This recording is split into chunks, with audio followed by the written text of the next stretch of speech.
Amigos de Sensacine, bienvenidos a una charla más en donde reseñamos y explicamos las películas que más nos emocionaron, sorprendieron. Hoy vamos a hablar de una de las películas que creo que ha tenido mucho hype a lo largo del año y que estábamos esperando que ya por fin llegara a México. Se llama Weapons, o en México La Hora de la Desaparición. Y, complemento, o sea, para quienes no sepan o hayan escuchado de esta película, o sea, ¿qué ven en TikTok? ¿Qué consumen? ¿Quién es su creador de contenido de confianza?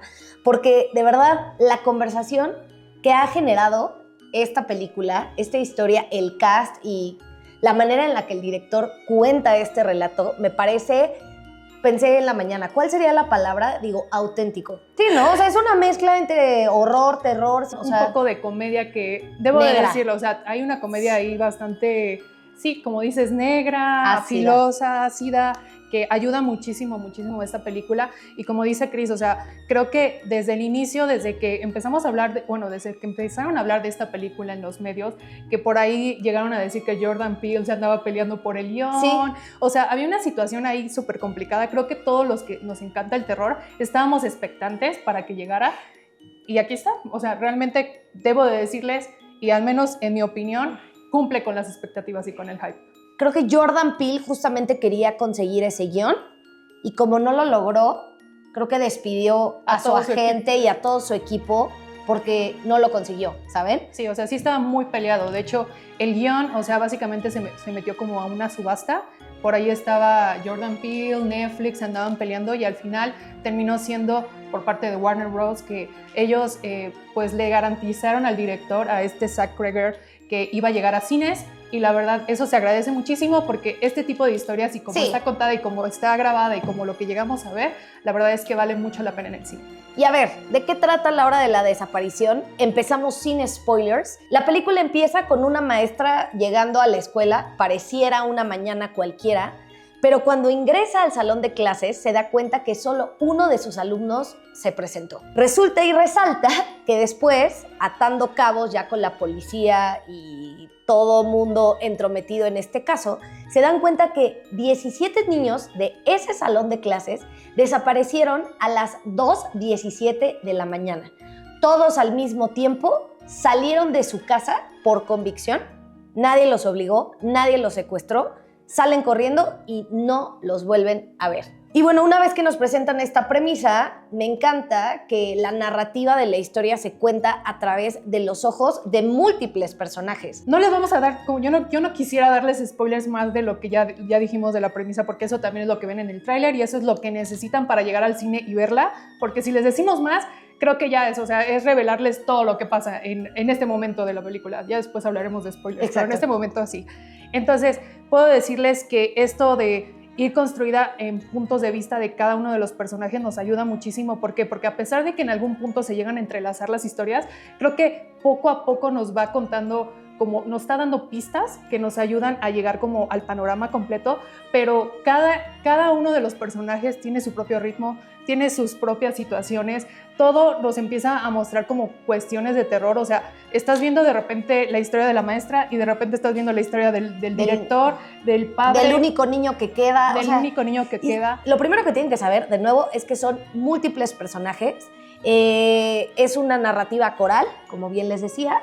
Vamos viendo, como cuando en una película te dicen capítulo 1, ¿no? Sí. Aquí en lugar de capítulo 1, capítulo 2, capítulo 3, tienes el nombre de cada personaje, ¿no? Primero el de la maestra, luego el del policía, luego el de los papás del niño, el del niño que queda, el del director de la escuela. O sea, todo el mundo está involucrado y, repito, todos tienen un papel súper importante en esta historia. Algo que creo que Zach Cregger logra en esta película es que se notan obviamente sus influencias, las que acabas de mencionar, pero también se nota que es fanático del terror. ¿Por qué? Porque incluso uno cuando sale, como que empiezas así de, claro, esto me recuerda a esta película y esto me recuerda a esta película. Y también tiene muchos recursos del cine clásico. Algo que me gusta muchísimo es que maneja jumpscares, maneja de repente mucho este tema del silencio, lo usa muchísimo para ciertas partes, pero algo que tengo que rescatar, y como ya se los había dicho, es el humor. O sea, algo que Zach Cregger tiene desde que hizo Barbarian, o Bárbaro, como ustedes lo vean en español, como que en esta película lo pulió muy bien Y en vez de que esto se convierta como en una película de terror con comedia, más bien siento que usa este recurso para de repente darle ese respiro al espectador, te mantiene en suspenso, pero te saca unas risas en el momento indicado. Eso es lo que también rescato de Cronenberg. Valoro muchísimo cuando llega una película a pantalla grande en donde te presenta una premisa diferente. Porque, a ver, ojo, aquí el hilo negro no se descubrió aquí, ¿ok? Hablamos de cosas sobrenaturales, hablamos de desapariciones, hablamos de... ¿no? Eso es un pequeño spoiler. Y no es algo que no se haya contado anteriormente, ¿sabes? Claro. Pero la forma, de nuevo, en la que el director nos presenta esta historia me encanta porque al género de horror le inyectó tintes, pues sí, de ciencia ficción, comedia, sátira, ¿sabes? Uh-huh. Y de nuevo, o sea, una historia bien contada, no importa cuál género sea, te atrapa. Y yo en la butaca, Nati y yo estábamos sentadas juntas, yo estaba como de, pero entonces, ¿quién se los llevó? ¿Y cómo le van a hacer? Y malditas, ¿sabes? Entonces, y en se ese valora. momento también estábamos como de, claro, esto ya tiene sentido cuando iba avanzando la historia, porque Sí. He de decirles que el tipo de película que te exige checar los detalles. O sea, Sí. un detalle que viste en la historia de la profesora, de repente es un detalle importante en la historia del director. Es algo que, o sea, que creo que en el cine actualmente es un poco difícil de encontrar, pero que le exige al espectador estar presente. ¿Por qué? Porque es cuestión de detalles, y cuando llegas a ese panorama completo, realmente te quedas como de... Y no la dejas de pensar, o sea, me encanta el cine que te deja pensando. Una película que le estás dando vueltas, cuando sales de la sala y llegas a tu casa y días después, me parece una gran película. Sí. Ahora, como bien les decía, hay comentarios sociales, ¿no? En diferentes células de la sociedad. La familia, la escuela, el pueblo, las figuras de poder y de autoridad como es la policía, ¿sabes? Hasta la propia profesora, que ves que también tiene como un pasado por ahí medio Claro, dudoso, o sea, que la gente hay por una eso... crítica social en cada una de esas células que, si bien la crítica social no es el objetivo principal del director, sí lo integra perfecto a esta narrativa. Entonces, básicamente, estás aferrado a tu butaca sin poder pestañear. O sea, te juro, yo quería ir al baño, no me paré al baño porque dije, es que no me puedo perder un detalle. ¿Qué tal si me voy al baño y me empiezan a contar la historia de otro personaje? Uh-huh. O sea, no, es impresionante el nivel de atención y de retención que tienes en el cine mientras la estás viendo. Le da muchos giros a los clásicos, o sea, a este tema que siento que, bueno, a mí me pasó mucho que de pronto sentía como de, claro, esto es lo que va a pasar, y de repente el director le daba un giro de tuerca y era como de, ok, no era lo que yo pensaba que iba a ser. Y cuando terminas y llegas al plot final es como de, no sé cómo llegamos aquí, pero tiene todo el sentido del mundo. Sí, o sea, y se agradece mucho en y el se cine de agradece. terror. Y con esto cierro y vamos a explicar el final. Uh-huh. La dosis perfecta de jumpscares. Sí te saca tus sustos, sí es, o sea, el suspenso, el thriller psicológico, está perfecto, pero, a ver, incluso el gore. No exagera. Y el gore, claro, de claro. gore. Hay gore, hay terror psicológico, hay suspenso, hay de todo, Uh-huh. pero con la dosis precisa, ¿sabes? Lo que no me gusta es que en las películas de terror, en donde se abordan temas sobrenaturales, de desapariciones, de brujería, lo que sea, abusan del jumpscare y del recurso así de que está la cámara en paneo y ya sabes que cuando va a llegar así a X punto así, te va a salir una cara de alguien y yo me asusto. Amigos, yo caigo, yo soy target fácil. A mí, o sea, entra alguien al cuarto y yo no lo veo y me espanto, ¿sabes? O sea, todos nos espantamos con el audio, el sonido y una imagen así horrible, pero aquí todo está tremendamente justificado y dosificado. ¿Qué pedo el cast? Josh Brolin, Julia Garner. ¿Quién más? Benedict Wong. Ah, sí. Que la verdad tiene un papel pequeñito por ahí, pero la verdad es que lo hace muy bien. Fíjate qué curioso, ¿no? Todos ahora en Marvel, ¿no? No. Silver Surfer, Wong, o sea, tenemos Thanos. ahí a tres actores de Marvel que la verdad ya salieron de Marvel y lo están haciendo muy bien. Sí. Julia Garner la rompe, o sea, de verdad, el personaje que construye con la profesora es, a pesar que su historia para mí, en mi opinión, inicia un poquito lento, creo que es la base para que toda la película comience bien y que vaya como con este ritmo. Si llegaste al punto de este video y no has visto la película, te invito a que te retires porque va a estar repleto de spoilers. En el cuarto acto de la película nos damos cuenta que quien está detrás de todo esto es la tía del único niño que se aparece a clases ese día, del único niño que no desapareció. Llega la tía, les digo que es como cualquier pariente que puede llegar a tu casa, ¿no? Y pues ya, se desata el nudo en donde resulta que le habla a la hermana y le dice, oye, fíjate que estoy muy enferma, estoy a punto de morir, no tengo a nadie, ¿crees que me puedas recibir en tu casa? Y la hermana como de, pues sí. Y ya llega la señora y al minuto, la señora, la cabrona, la perra, como quieran decirle, se empieza a apoderar de todo, repito, del espacio, de los padres y empieza a manipular al niño.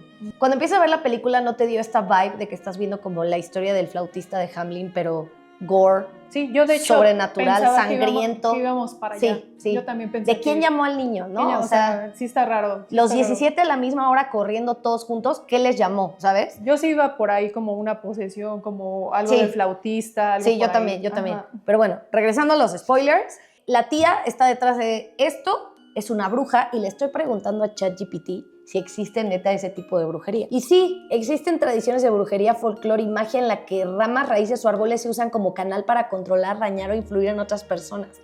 Se llama magia simpática, muy común en la brujería ancestral. Sí, la idea es que lo que se le hace a un objeto conectado simbólicamente con esa persona ocurre también. ¡Ay, qué feo! Árboles como... Es como un amarre. La brujería que ella ocupa es básicamente recolectar objetos de las personas a las que quiere controlar, amarrarlas a una rama que pertenecen como a un arbolito que ella carga, como un bonsai. Ajá, como un bonsai, pero seco y feo, como que te da a entender que es algo parte de su propia brujería, ¿no? Sí, Ajá. Y entonces, por ejemplo, si le recorta el mechón de cabello a alguien, amarra ese mechón a la varita, corta la varita, la sumerge en agua y automáticamente empieza a controlar a las personas. Ahorita tú lo estás escuchando ahí en casita y dices, ¿eso qué? Pero cuando llegas al punto de la historia en donde se desata el tapón, se destapa el tapón, perdón, ya estás tan atrapado que dices, wow. ¿Por qué? Porque justamente en los primeros minutos empiezas a debrayar. Seguro es algo súper, súper sobrenatural. Seguro son aliens. Seguro es un asesino serial. Alguien los manipuló, alguien los chantajeó. O sea, literal, en los primeros 45 minutos, la primera hora, me encanta porque como espectador empiezas a hacer teorías alrededor de lo que está sucediendo. Y eso, amigos, es un gran cine. O sea, que no es predecible, pues. Y de repente te das cuenta que este personaje que no tiene absolutamente nada que ver con los primeros 45, 50 minutos de la historia es la que está detrás de eso. Uh-huh. Y de nuevo te pones a pensar, híjole, es que si hay gente que le hace a eso. Sí es un miedo real, ¿sabes? O sea, esta parte vete al mercado de Sonora, mercado de Sonora y dime si no te hacen ahí un amarre, pa' bien y pa' mal, ¿sabes? O sea, si hay gente que se dedica a esas cosas, yo soy súper supersticiosa, ¿sabes? Claro. Y decías tú que es como un poco de la rama de las brujas, como de las wiccas. Y todo este tema. Y además también algo que le decía a Cris es que algo que me gustó mucho es que retomáramos este tema de las brujas, porque siento que en el cine sí hay muy buenas películas. Creo que la última que ya llegué a ver muy buena era la de La Bruja. Pero o sea, ya tiene años. Siento que tiene mucho que no explotan esta parte de la brujería y la manera en cómo lo hacen, de una manera muy sensible, porque desapariciones de niños hay todos los días, pero después de darte cuenta que es un tema como más de brujas, que es la clásica historia de terror que de niño nos contaban. O sea, era un cuento de que decían que la bruja iba a venir por ti y que si le hablabas a desconocidos podría pasar algo así. Siento que le da ese giro de tuerca. Y también me gusta mucho el hecho de que juega con esta parte de la inocencia, porque al final del día el niño es parte de todo lo que sucede en la película. Sí es grave la manera en cómo participa el niño, pero creo que es más bien porque él está buscando ayudar a sus propios padres, pero es la manipulación de la propia tía. Es como... Es que ahí te va. Dice el tío ChatGPT que la Wicca no es una religión de miedo, sino de poder. ¿Ok? Pero las prácticas sí pueden ser usadas para controlar. Y en la parte de las Wiccas, dice que se evita este tipo de control para mal. Entonces, realmente nunca te explican en la película de dónde esta señora aprendió y ejerció este tipo de control sobre los demás a través de la brujería, pero sí vemos diferentes referencias a todo esto que mencioné y eso está muy cool porque está aplicado a la modernidad. Así que cuidado con tu tía, que se ve creepy, que llega a tu casa con labial extra rojo y calva. Voy a retomar la parte del final, que creo que al final nos sacó unas buenas risas, que Sí. creo que fue esta parte que le decimos que el director usa mucho el humor, pero creo que al final todo converge con el discurso del inicio que te dicen que todo está platicado a través del point of view de los propios ciudadanos, porque no hay nada escrito, o sea, nunca resolvieron este caso y nunca encontraron como registros oficiales, pero si vas y preguntas, es como un boca a boca. Andas. Entonces, esta parte donde la bruja empieza a correr y los niños están atrás de ella, y que realmente llega un punto en el que se vuelve gracioso, cómico y te ayuda a liberar toda la tensión que toda la película te ha Sí. llevado, creo que es por esto, ¿no? Es esta parte de que si alguien va y te pregunta, oye, yo de repente vi a una señora con el pelo rojo corriendo detrás, niños corriendo atrás de ella, para mí sería gracioso, ¿sabes? Claro, Entonces, creo eso que, sí, creo gran, que eso es gran parte, lectura, Nat. eso es parte de, y pues al final del día creo que está muy, muy bien Sí. hecho. Entonces, Sí. yo cuando lo terminé fue como de, claro, tiene... Y sí, justamente, o sea, ahorita acabas de despertar esta campana en mi cabeza, pues sí, justamente por esta narrativa coral es el point of view de cada uno y es como una recreación de los hechos, ¿no? Exacto. La película cierra con una escena gore, sangrienta, excelente, de nuevo, equilibrada y sostenida con estos tintes de comedia, pero también de muchísimo, o sea, como, hoy no sé, es repulsiva, ¿sabes? Es incómoda. Es súper La incómoda, palabra es pero al incómoda. final es una incomodidad justificada por cómo lo cuenta el director. Pero bueno, ahora sí, cerramos, recomendamos ampliamente que vayan a ver esta película, el editor, suerte, ¿no? Con nuestro chorote. Y pues muchas gracias. No, Nos muchas vemos gracias. para el próximo Chisme Cinéfilo. Gracias, bye.